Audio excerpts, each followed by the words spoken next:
Well, we're back again. I'm Anna Rumor with Pop Culture. And I'm Nick Valdez from comicbook.com. And this is Dragged, where we offer our unfiltered opinions about RuPaul's Drag Race because it's All-Star season, baby!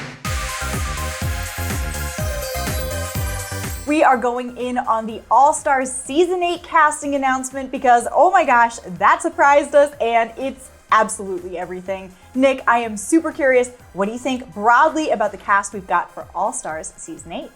I mean, RuPaul gives us no time, right? Yeah. we just saw 𝐿 Kobe crowned in season 15, and RuPaul was like, nope, don't get too relaxed. Here comes All-Stars. And what a cast, right? Like, I'm excited because it's, the latest queen we have from is like season 13. So, and then it's not only pulling from older seasons, but like a lot of queens who either went home first or like third or fourth or fifth. And I'm excited because now it means we basically get like a fresh competition. Yeah, I'm really excited to see where a lot of these queens have come from their original seasons. And, let's just get into it right away. Our first queen to enter the workroom is 𝐏𝐸𝐿 from season 13, and she enters with a, hey y'all, what's gappening, reminding us all of her lovely tooth gap. And I live for 𝐏𝐸𝐿. She is one of my favorite more recent queens. She is just so like charming and charismatic and delightful. I am super excited to see her again. Oh yes, she's just good TV, you know, and she's always been one of my favorite RuPaul's Drag Race contestants, and I really can't wait to see what she can do now because she's also one of the most infamous because Nicki Minaj straight up was like, no, I hate your hair, I hate your look, I hate you, basically. And I can't wait to see like Heidi get that redemption arc because while she was always great, she was never really known for like really well put together glamour looks, but seeing her here in her All-Stars entrance look, great. Seeing her in that promo look she had for this, incredible. Like, I really can't wait to see what she can do now. I am so excited for Mrs. Kasha Davis. And seeing her enter with her big hair and just reminding me, yes, this is who you are and I love you. I love Mrs. Kasha Davis. She was one of my favorites of season 7. There's always time for a cocktail, but there's always time for a mocktail because she comes in, she tells us she's like 8 years sober now, which is awesome. I am super excited to see her now, but she is kind of in a better place mentally and physically. She is so funny, so charming. I just can't wait to see that kind of like comedy and that kind of campy drag back on our screens. And her tagline is so perfect. She comes and she says, my name is Mrs. Kasha Davis and I'm an alcoholic. Oops, wrong meeting. That's just classic her. And like you said, I love the big hair. The outfit's not my favorite, but she's never been my favorite style-wise. I'm just so in love with her. She's so warm and funny in a way that is just so uniquely her own. I am so excited to see her. It's the same thing for Nyesha Lopez, who's always been talented. She's always had the looks down, but kind of how like Sasha waited until season 15 for her shot, and she was fully put together by then. Like I think Nyesha's in that same situation. She's always had the looks. She's always had that it factor. But I think she was just missing like the polish and the I'm hoping that we see her here in like this because drag is not a crime, right? And a fun play on that idea. Like she's been arrested for it and looking fabulous. Like the chain, the handcuff, little like boa kind of detail was so clever. And like you said, I mean, we've seen her be so stunning. I mean, Miss Continental, Sasha Colby. We are in the same kind of lineage there. But I think when she came in first, what was that, season 8? I think maybe honestly being on TV is what threw her off because everyone was so hyped to see her. And I think that kind of pressure maybe got to her because we saw her break down a little bit during that season. But now that she's had time to kind of gather herself and have a little bit more experience on TV, I think she's really gonna turn it. She's one of my top contenders for a possible winner of All-Stars. I mean, Her in that red promo shoot outfit with the wet hair, like, yes. Oh my God. She looked like Demi Lovato to me. Yeah, it really takes a queen to pull off the wet hair look, you know, Yes. and she knows. Woo. She knows she's got it. I'm also really excited to see 𝐾𝐨a Montrese again. Back from season 11, walking in saying, your ringleader has arrived, prepare to send in the clowns. Oh, they're already here. That's pretty good. It's a little wordy for me, but you come in wearing this ringleader outfit and I'll let you say whatever you want. I'm excited. You know, she's got this ringmaster look in her entrance, and her promo look was also like another circus performer, just glamorous, like gorgeous. So with 𝐾𝐨a, I do admit the only thing I really remember her for is when she was eliminated and she had that like blonde. Oh, I know. What a tragic legacy. Yeah, like that's all I remember her for. I feel bad about that, but like seeing her here and seeing her so put together, and it's clear that she's ready to go and show off these new looks. I'm excited. I know we're repeating ourselves here, but I'm just like, I'm excited, you know? Yeah, I mean, the best part about All Stars is seeing the people who come in who have clearly a lot of like raw talent, and maybe it's not cooked enough yet. And now they've gotten some money, they've gotten some feedback from like the entire world and the whole internet, and seeing what they can do with that. I am curious what you think of our next queen who comes into the workroom, because she made it like pretty dang far, almost all the way to the end. We've got Kandy Muse from season 13, runner-up. She enters saying the Muse is back. And you know, a lot of times we've been getting kind of earlier out queens. What do you think about her being the runner-up and being an All-Stars? If you don't have star quality, then get out of here. Yeah. So I love Kandy so much.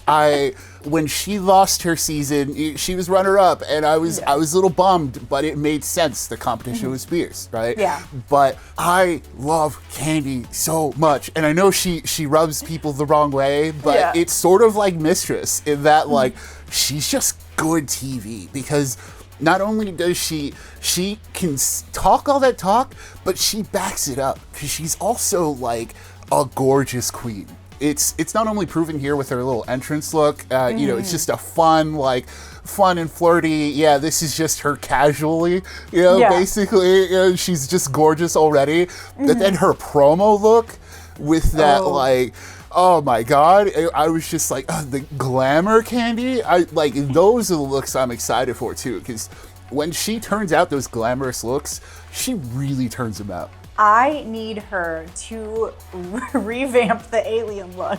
But actually just keep it exactly the same and just walk the runway in that same thing again. That was traumatic to watch. I have to say, okay, Kandy is not my favorite queen. I'm not saying anything about her personally. She's just not one who's like super resonated with me. And she, like Mistress, does play a little bit of producer, but for me, not in as a delightful way. But I am willing to give her another chance, because in the moments where she's had that were really iconic, I did enjoy her. And this orange look with the blonde hair, like fun, flirty 60s girl at the beach, I really liked it. So Kandy, I'm giving you another chance to entertain me. See, she's one of my picks for winner. I feel like she can really take it. Like I don't know. I just love Kandy so much. Darienne Lake, who I really thought she could have won season 6. Me too. But as she also mentioned, that was one of the seasons where it was the tightest core 4 in a very long time. Right. I think we didn't see that again till like season 15, where we were like, who actually can win this? But seeing Darienne Lake return, and wow.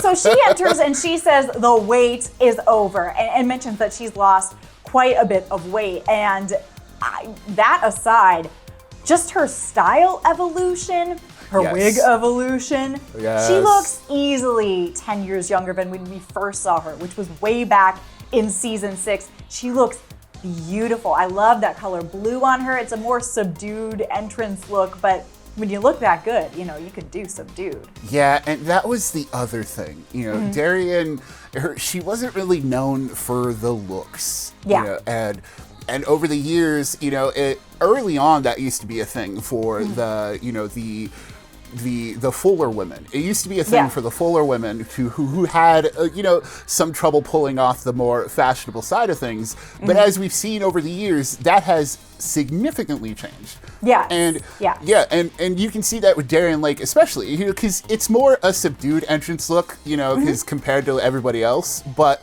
Kahanna walking in full feathers and Yes, exactly. But when you compare that to, like, let's go all the way back to her original entrance look, where it was a very, like, unfitting, kind of blobby, kind of blue dress number with, you know, but here it's like she's perfect. She's figured it out. Yeah. And then you got her promo look where she's got that Maryland vibe. And it's just like, Darian, she's also another pick for winner. I feel like she can really take this. She's obviously gone on her own kind of journey with her body and with her self-image, and I can just tell already that she feels really a lot different about that. I'm excited to see how that impacts her looks and her drag. And it's the same for Monica Beverly Hills, who she's probably, you know, the most remembered for coming out as trans on RuPaul's Drag Race. And it's such a different show from back then. Monica herself seems to have, like, fully embraced that over the years. She's become, like, a full advocate now since then. And I'm really curious to see what this means for her, like, her drag. I mean, she walks in this campy Girl Scout cookie outfit, which I thought was really fun, and had some badges with, like, her trans advocacy that symbolized that, which was really cool. And then she walks in and says, "Drag is what I do, Monica is who I am, baby." And I feel like that is such a powerful statement to walk in and really say that confidently. It feels like a totally new Monica than we met back in season 5, one who was really struggling in the competition and seemed really insecure about, you know, just being there and putting their art out there. Some of these queens, and Monica is one of them, just really didn't get a sense of who they actually were during this season. And James Mansfield, who enters next, is another one of those queens. Season 9, first out, James Mansfield walks in and says, "I'm ready to star in the beat that stole all stars." She looks beautiful, and I really am excited to see what she can actually do when she doesn't have to, you know, cheerlead and cleek her ankle or whatever. See, I feel bad. I will say this straight out now. I totally forgot who she was. You know, Well, she got like 10 minutes of screen time. I mean, I'm not surprised. I only remember her because I love her on YouTube. Yeah, so when she came out, I was like, oh yeah. The thing is with James is she is so talented. Her wigs are insane. Like, check out her YouTube channel, and she does all these, like, wig revivals and styling with wigs. So we're gonna get some really good hair this season from her. She does it for other Ru girls. Like, she's so talented, so funny, and so charming. We got to see almost none of that in season 9. So this is gonna be like a brand new queen for us, basically. For those of us who haven't watched her on YouTube. I'm super excited for you to get to know her, Nick. I'm excited too, because I was really digging that promo look where she was just like a super, like, a little obnoxious, but in that great way of, like, you know, you really could not sit behind her in a theater kind of look. Another one who I'm really excited to see is Alexis Michelle. Now, Alexis Michelle was always kind of really put together. So you know, and she was talented. She was such a talent that I really thought she had a chance of winning too. But she's also had some notable misfires. I think with, like, the green look, I think was iconic in that. Oh my God, that's one word for it. but she looks ready to go here in this entrance look. She walks in and says, "I know my way around here." All the way back to season 9. I love the confidence. She was super talented, and obviously, like you mentioned, didn't quite get there. but I'm excited to see her too. She came so close. Yeah, she's got that polish. You can already tell, like with this, and then her promo look especially. It was like, oh, okay, she wasn't ready the first time, but here it's like, oh, this is another one where I'm like, oh, she might just come up and steal this thing. Our next queen is another one of my picks who could also come up and steal this thing. Yeah. I'm super excited to see her again. It's been all the way since season 2. Miss Jessica Wilde. Like 20 years later? How long has it been? Yes, cockle-doodle-doo. Jessica Wilde is another one. She's just incredible television. This is just why I'm excited, because she's funny. That's the thing. She's funny, but also she can be unintentionally funny. Yes. The best kind of funny, on accident.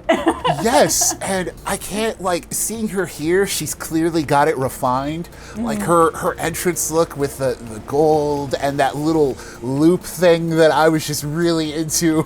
Yes, always go for the gold. She says that walking in, and I am ready to go for the gold. The next person that we've got coming in, I don't know, did you watch Canada? No, I did not. Okay, you're in for an absolute treat, because we've got Jimbo from RuPaul's Drag Race Canada Season 1. She enters in this teeny bikini, and she says, I didn't come to reign, I came to cruise, and that is so Jimbo. Jimbo is such a clown. I'm so excited to see what these US girlies think of her. What a first impression, I would say. What an entrance. Yes, what an entrance look. Sasha just won in less than that. So, the era of the naked winners, I'm curious because I've never seen Jimbo, and, seeing that combined with the promo look, which was just like this big, fluffy, gorgeous thing, but also goofy. And I'm excited to see that kind of queen. I love the queens who are not afraid to, goofy themselves up a little bit and have a little fun with their looks and their outfits and their personas, and Jimbo looks like she's got a lot of that. And I'm curious, very curious. You never know what you're going to get with Jimbo, and that's going to be really fun, and also a reason why she could totally win, which I would maybe love to see. I don't know. We got to see how she performs. One queen I'm super excited to see a redemption arc from, though, is LaLa Rey from season 13. She comes in and says, I'm here to bag these bees. I love her. I need to see the bag redemption look immediately. Yeah, if that's not the first look she has, then I don't know. We're gonna need a redo on that, right? I think even she should be aware of that we're gonna want to see a new back look, And this entrance look isn't my favorite, but LaLa Rey is one of my favorites. She's, she was Miss Congeniality for a reason. She did get the golden boot, but also we're still talking about the bag look. I think in the last drag season, we mentioned the bag look once or twice. Yeah, we did. It's iconic. It really is. And as she says, what should have been her downfall is her rise. And I can't wait to see how she turned that energy into who she is now. Nick, who is your winner right off the bat? Oh, this is tough because I'm thinking Jessica Wilde, so Nyjah Lopez, Kandy Muse, and Darian Lake. I know that's not a very tight cast. Nick said I'm not losing on this one. I am gonna bet it all and just play favorites with everybody and keep it safe. But no, it's tough, but they're all so good for so different reasons. Yeah, I agree. Just to be different, I also think that any of the ones that you listed could win. But just to be different, I'm going to pick Jimbo. I don't know if she is going to win, but she certainly has the charisma, uniqueness, verve, and talent to win. So she's going to be my pick. Let's jump into this. Yes. May 12th, new season of RuPaul's Drag Race All-Stars. Season 8 And we're going to be with you the whole time, obviously. So tune in every week for more on Dragged.